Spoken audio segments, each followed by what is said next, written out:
सुशीला अपने 3 बच्चों के साथ बालापुर गांव में एक छोटे से घर में रहती थी।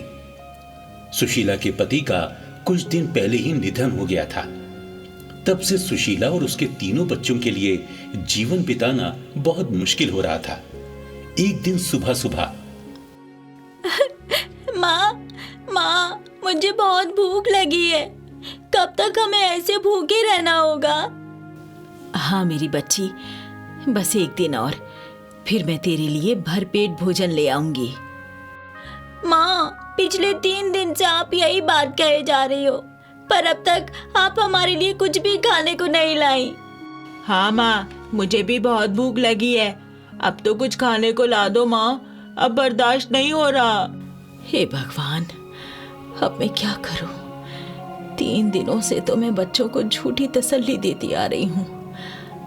अब और झूठ नहीं बोला जाएगा मुझसे। घर में तो अन्न का एक दाना तक नहीं है, न ही मेरे पास पैसे हैं। क्या करूं? हे भगवान, सहायता कर, मुझ गरीब की सहायता कर। हमारे जीवन के इस कठिन समय को दूर कर दे भगवान। अब बच्चों, तुम लोग यहीं रहो, मैं तुम्हारे लिए भोजन की व्यवस्था करके आती हूँ। हाँ। मोहित भी सुशीला के पीछे पीछे छुप कर निकल पड़ा और वो सुशीला का पीछा करने लगा। मोहित देखता है कि उसकी माँ कचरे से बासी भोजन उठाती है और एक सुनसान जगह चली जाती है और बासी भोजन खुद खा लेती है और उसमें से अच्छा भोजन लेकर घर की तरफ चल देती है। मोहित जब ये सुनता है कि उसकी माँ उनके लिए बासी भोजन में से खराब भोजन खुद खा लेती है और अच्छा वाला भोजन निकालकर उसे साफ करके बच्चों के लिए लेकर आती है, तो वो रोने लगता है। पिताजी, कहाँ हो आप? ये कैसी दुविधा में डालकर चले गए आप हमें। आज माँ को अपने बच्चों की भूख मिटाने के लिए कचरे में पड़ा भोजन उठाना पड़ रहा है। पिताजी, मुझसे माँ की यह हालत नहीं देखी जाती। अब मुझे ही कुछ करना होगा। अब मुझे ही अपनी माँ और बहन का सहारा बनना होगा। अब मुझे ही अपने घर की हालत सुधारनी होगी। मोहित रोते रोते वहां से उठता है और उस गांव के एक धनी व्यक्ति शामू के पास जाता है।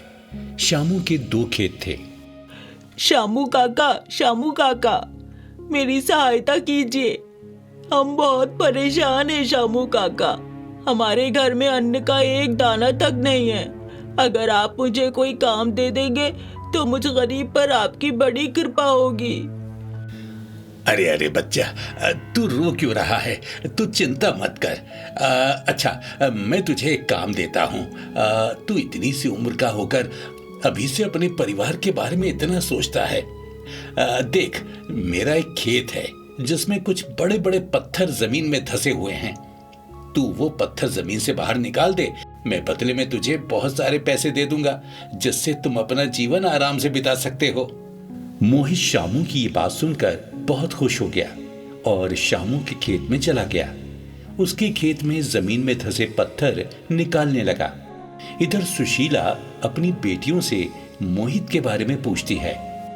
माँ, भाई तो आपके पीछे पीछे ही घर से बाहर निकल चुके थे। वो कहकर गए कि थोड़े समय में वो लौट आएंगे। इधर तीनों माँ बेटियां घर में बैठी हुई थी। उधर मोहित शामू के खेत में पत्थर हटाने में लगा हुआ था। तभी मोहित एक बड़ा सा पत्थर हटाता है जिसके नीचे जमीन में गहरा गड्ढा था। अरे, ये गड्ढा कैसा? चलो इसे खोद कर देखता हूँ। अरे, ये तो मिट्टी का मटका है। मोहित उस मिट्टी के लाल मटके को जमीन में धड़ से फेंक देता है।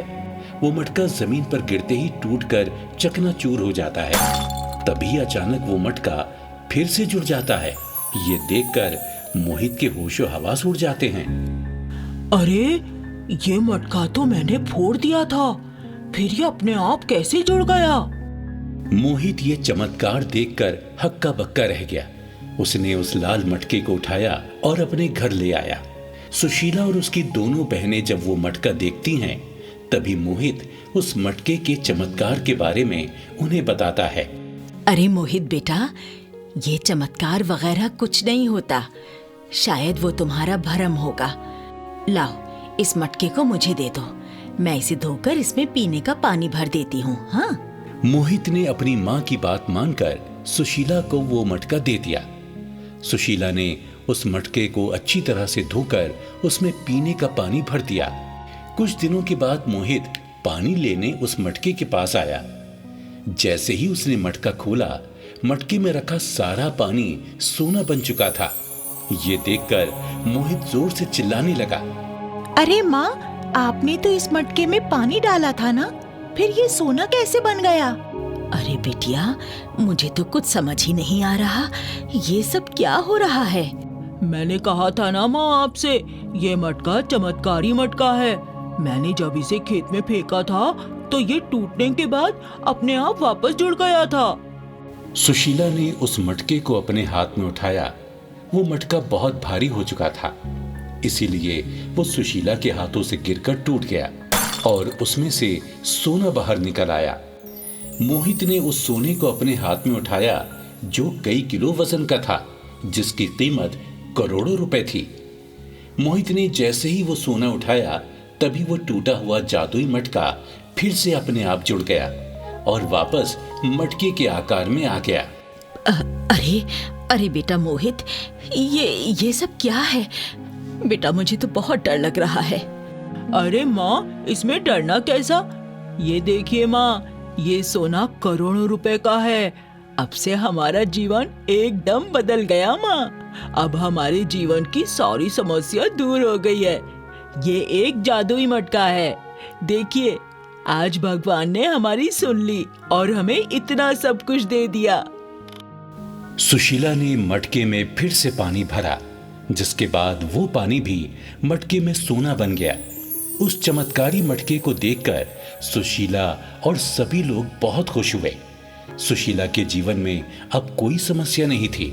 उस जादुई मटके की वजह से सुशीला के जीवन से सारी समस्याएं दूर हो गई थी। अब सुशीला अपने तीनों बच्चों और उस जादुई मटके को लेकर शहर चली गई और वहां खूब बड़ा सा घर लेकर अपने और अपने बच्चों का जीवन आराम से खुशी खुशी बिताने लगी। इसी तरह सुशीला का जीवन एकदम बदल गया।